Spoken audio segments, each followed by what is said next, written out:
दोस्तों, नमस्ते, आदाब, सत श्री अकाल। जय भीम, जय जोहार, जिंदाबाद।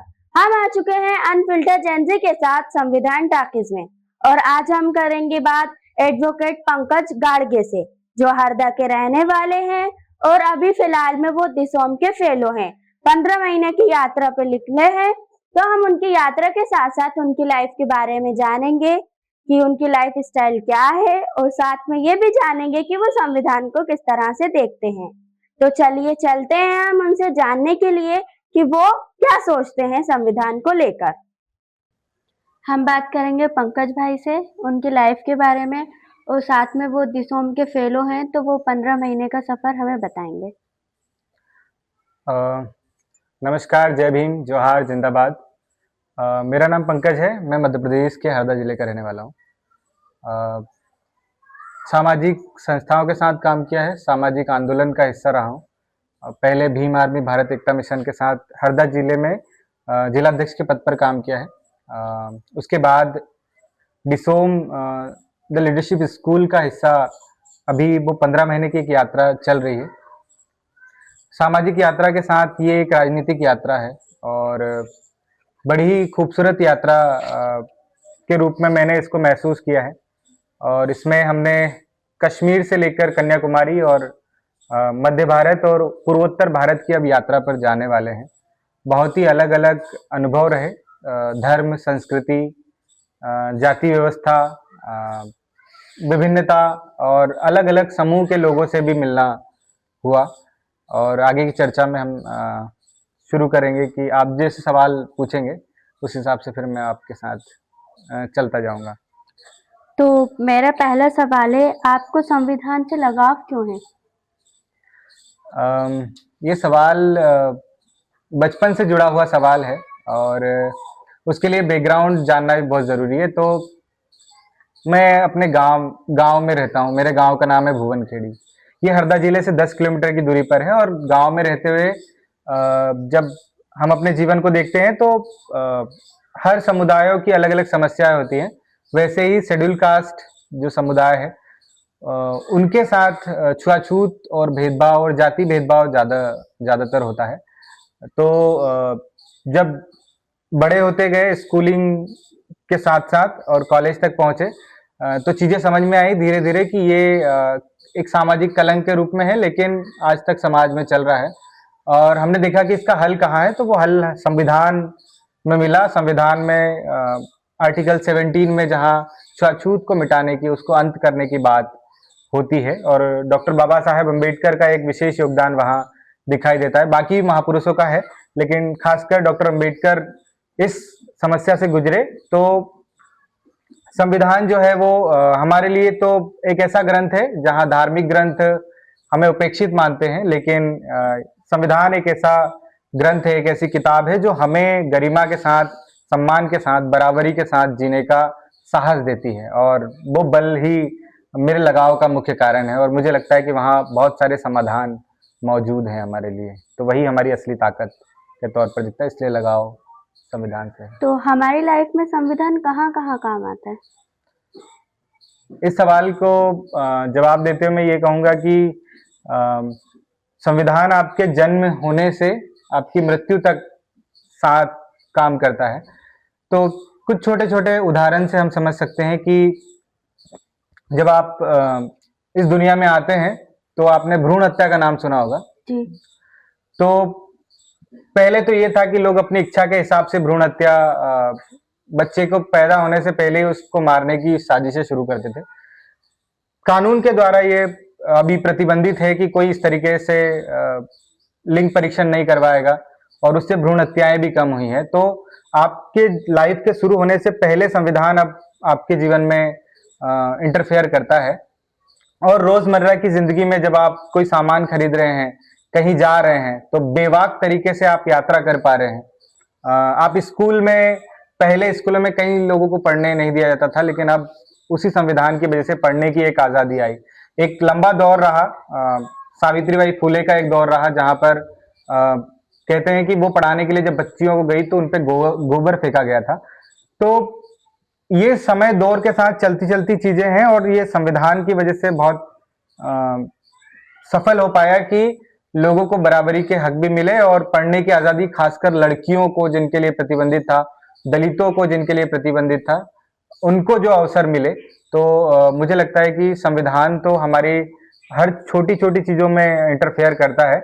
आप कहीं यात्रा करें, चाहे आप घर में रहें, या आपके साथ कोई मारपीट करे या आपके अधिकारों का हनन करे, तो वहां संविधान आड़े आकर आपके लिए रक्षा का काम करता है, एक कवच का काम करता है। हाँ, जैसे आपने कहा बराबरी, तो क्या सच में लड़का लड़की में बराबरी मानी गई है अभी तक? अम, ये दुर्भाग्य की बात है कि हमारे देश में या फिर पूरी दुनिया में दो ढर्रे काम करते हैं। एक सामाजिक व्यवस्था काम करती है और एक काम करती है कानूनी व्यवस्था। कानूनी व्यवस्था ये कहती है कि लिंग के आधार पर सब बराबर है, लेकिन सामाजिक ढर्रा जो पहले से चला आ रहा है वो इस बात को तवज्जो नहीं देता। उसके पीछे पितृसत्ता है, उसके पीछे हमारी ऐसी सोच है जहां हम महिलाओं को गुलाम बनाकर रखना चाहते हैं, जहां पर वो आज़ादी हमें भुगतनी होगी या फिर उसके परिणाम कुछ गलत होंगे। बहुत सारे डर के साथ उन महिलाओं को काबू में करना चाहते हैं। तो वहां पर सामाजिक रूप से हम लिंग भेदभाव देखते हैं और गैर बराबरी देखते हैं, लेकिन कानूनन रूप से वहाँ समानता का प्रावधान है। हम उसको आज तक लागू नहीं कर पाए, या देश की सरकार या समाज उसको नहीं अपना पाया, ये एक समस्या के तौर पर। बाकी कानूनी रूप से तो ये प्रावधान है, वो किताब में लिखा है लेकिन वो धरातल पर आज तक नहीं आ पाए। तो वो किताब में लिखा है और हमें उसे रियल लाइफ में लाने के लिए हम क्या-क्या कर सकते हैं उसके लिए? उसके लिए पहला काम, शुरुआत तो खुद से ही करनी होगी। और शुरुआत ऐसी हो सकती है कि घर, जो हमारे घर हैं, वहाँ पर जैसे मैं अपनी फैमिली या अपने समूह के बारे में बताऊं, तो वहाँ पर यूं होता है कि 6-7 दिन जो महिलाओं का पीरियड का टाइम होता है, उस दौरान महिलाओं के साथ कुछ धार्मिक, कुछ सांस्कृतिक चीजों को लेकर, रीति रिवाजों को लेकर बंदिशें होती हैं कि वो खाना नहीं बनाएंगी, उनको थोड़ा दूर रखा जाएगा, वो किचन में नहीं जाएंगी, वो बाहर के ही काम करेंगी, कोई पूजा पद्धति वाली चीजों में शामिल नहीं होंगी। तो ये सारी चीजें हैं। तो ये जुड़ा तो डिग्निटी और अधिकारों के मामले से भी है, लेकिन ये भेदभाव का भी हिस्सा है। तो ये इसको इसको हम देख सकते हैं, इसको खत्म करते हुए कि हम अपने परिवार में शुरुआत करें कि वो चीज को हम नकार दें और एक साइंटिफिक टेम्परा के साथ, समानता के भाव के साथ उनके साथ व्यवहार करना शुरू कर दें। और जब हमारे घर में जो बहनें हैं या फिर जो भी हमारी लाइफ पार्टनर आने वाली हैं, उनके साथ एक दोस्ताना व्यवहार करके हम इसकी शुरुआत कर सकते हैं कि जितनी आज़ादी मुझे है घूमने फिरने की, जितनी आज़ादी मुझे बोलने की आज़ादी है, उतनी आज़ादी उनको मिले। जो पहनने की आज़ादी, जो खाने की आज़ादी, जो आज़ादी मुझे है वही आज़ादी उनको मिले, ये एक शुरुआत हो सकती है। और ये खुद से शुरुआत होगी। तो घर से जब शुरुआत होती है तो बहुत लड़ाई भी होती है, क्योंकि आपके बीच कॉन्फ्लिक्ट होते हैं मूल्यों को और सिद्धांतों को लेकर। तो वहां पर तो एक कॉन्फ्लिक्ट आता है, लेकिन अगर उसकी शुरुआत, पहला कदम आपने बढ़ाया, तो आगे जाकर वो एक बड़ा परिवर्तन बाहरी रूप से भी दिखता है। तो क्या आप संविधान, आपको से अगला सवाल ये है, क्या संविधान किसी की रक्षा कर सकता है? ये साइंस की नजर से अगर आप देखेंगे तो शायद आंसर ना में आए, लेकिन इसको दूसरे नजरिए से हम देखें, संविधान एक निर्जीव किताब है और संविधान खुद से कुछ नहीं करेगा। तो संविधान एक टूल है जो आपको मदद करेगा, लेकिन उसके लिए आपको प्रयास करने होंगे। वो एक निर्जीव किताब है, लेकिन उसमें कुछ कुछ लिखा है, कुछ ऐसा लिखा है जो आपकी रक्षा के लिए लिखा है, जो एक इंसान के अधिकारों के लिए लिखा है, उसके कर्तव्य के लिए लिखा है। जहां उसके साथ परेशानियां आए, जहां उसके साथ गलत व्यवहार हो रहा है और जहां उसको गैर बराबरी का सामना करना पड़ रहा है, अन्याय अत्याचार सहना पड़ रहा है, वहां पर आप उसकी मदद ले सकते हैं। लेकिन आप जब तक उसको पढ़ेंगे नहीं, समझेंगे नहीं और जिएंगे नहीं, और उसको उस डर को बाहर नहीं निकालेंगे जो वर्षों से आपके अंदर है, तो फिर वो रक्षा नहीं करेगा। लेकिन सही तरीके से उसका मूल्यांकन करते हुए, समझते हुए, यदि आप उसका उपयोग करेंगे तो वो आपके लिए रक्षा कवच है। वो लाखों लोगों को डिग्निटी देता है। इवन कि एक मुजरिम जो होता है या फिर जिसके ऊपर आरोप होता है, जिसको जेल हो जाती है, उसके भी अधिकारों की रक्षा संविधान करता है। जो लोग संविधान को मानते हैं या जो लोग नहीं भी मानते, उन दोनों के अधिकारों की रक्षा भी संविधान करता है। तो एक प्रकार से रक्षा कवच है वो। संविधान के ना होने पर लाइफ में क्या फर्क पड़ेगा? इसकी जड़ें इतिहास में आपको बखूबी ढंग से मिलेगी। जब आप इतिहास की किताबें उठाएंगे और ऐसी प्रथाएं देखेंगे जहां संविधान नहीं था, वहां पर आदमी को आदमी ही मानना मुश्किल था और आदमी के साथ जानवरों की तरह से भी बदतर व्यवहार किया जाता था। चाहे आप जातिवाद के रूप में देखें, चाहे आप वर्ण व्यवस्था के रूप में देखें, चाहे आप सती प्रथा के रूप में देखें, चाहे आप केरल में जो नांगेली का एक इंसिडेंट हुआ था, टैक्स वसूली के तौर पर उन्होंने अपना टैक्स देने से मना कर दिया और अपना स्तन काट दिया था। तो देवदासी प्रथा है उसमें शामिल, जहाँ पर महिलाओं को मंदिरों में सेवा के तौर पर रखा जाता है और उनके साथ बहुत सारी गलत चीजें भी होती हैं। तो ये सारी प्रथाएं बहुत पहले से चल रही है और चलती आ रही थी। संविधान की वजह से, कानून की वजह से बहुत सारी चीजें सीमित हुई है। तो मुझे इसमें एक साफ फर्क नजर आता है। आपको क्या फर्क मतलब देखने को मिलता है पहले में और जब से संविधान बना है तब से अभी तक में? तो मैं इसका उदाहरण व्यक्तिगत लाइफ से देता हूँ ना। तो हमारे पुरखे यानी मेरे बुजुर्ग जो गांव में रहते थे, जो किसानों के यहाँ मजदूरी करते थे और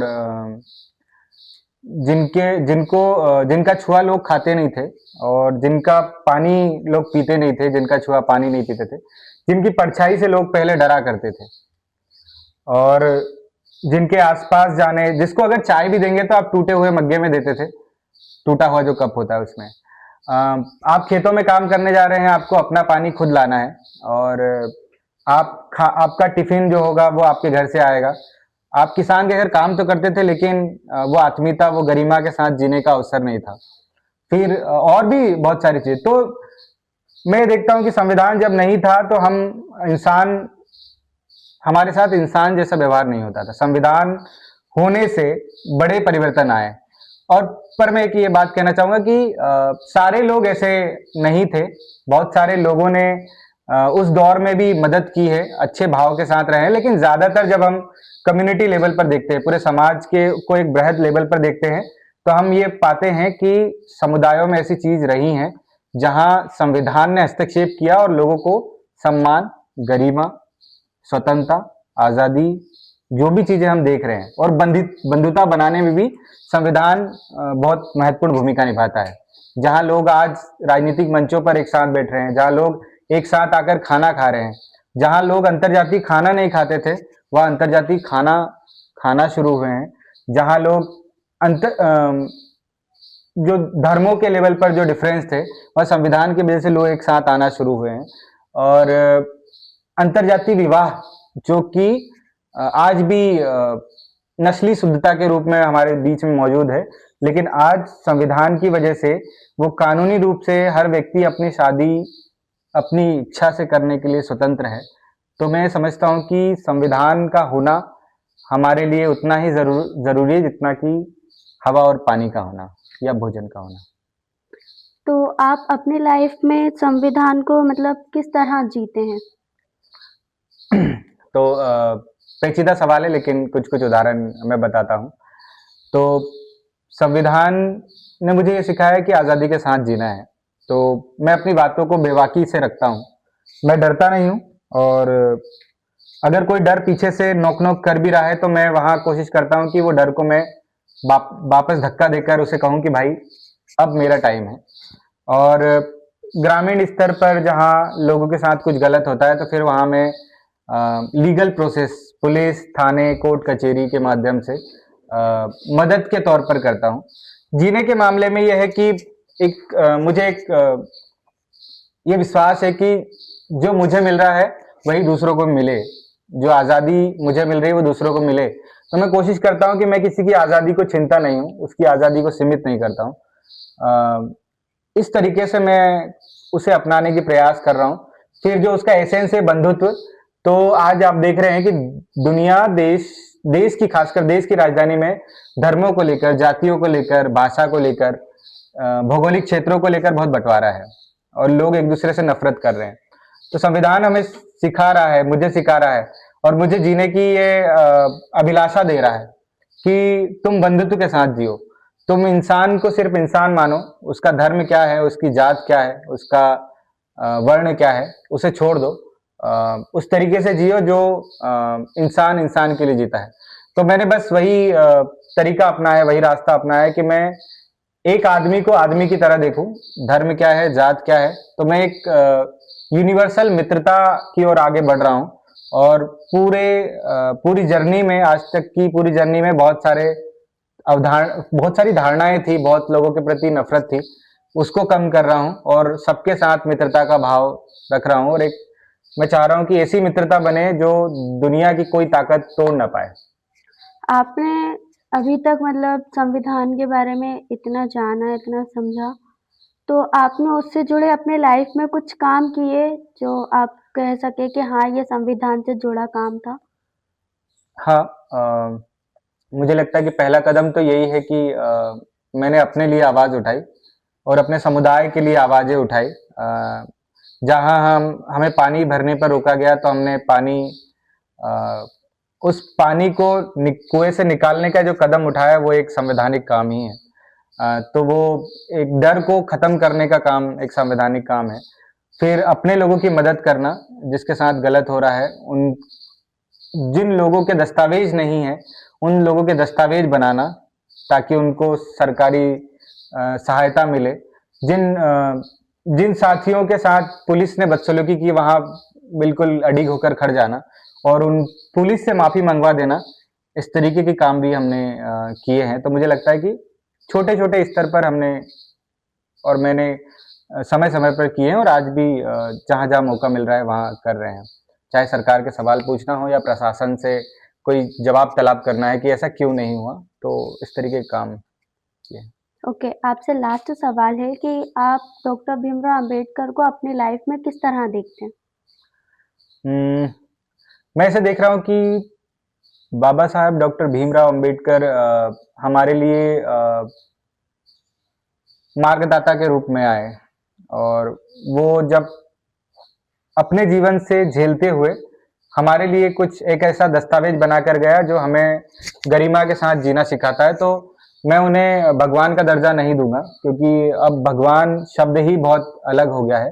लेकिन मैं कहूंगा कि एक नायक के रूप में आए और जिन्होंने लाखों लोगों की जिंदगी में परिवर्तन लाया, उनकी जिंदगी को बदला है, उनके जीने के तरीके को बदला है और उन्हें उन ऊंचाइयों पर बिठा दिया जहां उनकी कल्पना भी करना मुश्किल था, जहां तक वो जाना सोच भी नहीं पाते थे। तो ये तो आप इस तरह की उम्मीद रखते हैं कि जैसे डॉक्टर भीमराव अंबेडकर ने किया है, वैसे आप भी उस लेवल तक पहुंच सकेंगे, या उनका जैसा काम कर कर आप लोगों की जैसे उन्होंने मदद की, क्या आप कर पाएंगे? ये सवाल कुछ ऐसा है कि भविष्य की बातें तो किसी को कोई कुछ कह नहीं सकता, लेकिन मैं ये कहूंगा कि उनका जो विचार है, उनका जो पथ है, उनका जो मार्ग है, मैं उसी पर अग्रसर हूं और अपने लोगों की सारे लोग जो मेरे इर्द गिर्द हैं, उनकी मैं मदद करता रहूंगा और बाबा साहब का जो काम है उसको आगे बढ़ाने का काम करूंगा। तो जैसे कि दोस्तों, आप लोगों ने देखा कि हम लोगों ने किस किस मुद्दे पर बात की, और उससे और भी क्वेश्चंस निकलते हैं और बहुत सारी बातें ऐसी हैं जो अभी अधूरी रह गई हैं। तो हम उम्मीद करते हैं आपसे कि आप इसमें से ऐसे क्वेश्चंस बनाएंगे जो आपको समझना होंगे और हमें भी समझना होंगे। तो इसी तरह के मुद्दे हम लाते रहेंगे और आपके साथ मिलकर डिस्कस करते रहेंगे। अगर आपको कुछ पूछना हो, कुछ समझना हो, तो आप कमेंट सेक्शन में कमेंट कर सकते हैं, जान सकते हैं। और साथ में अगर आपको लगता है कि इसके अंदर और बेहतर हो सकता है या आपको किसी चीज़ की सलाह देना हो, तो आप वो भी कमेंट सेक्शन में बोल सकते हैं। अभी के लिए जिंदाबाद।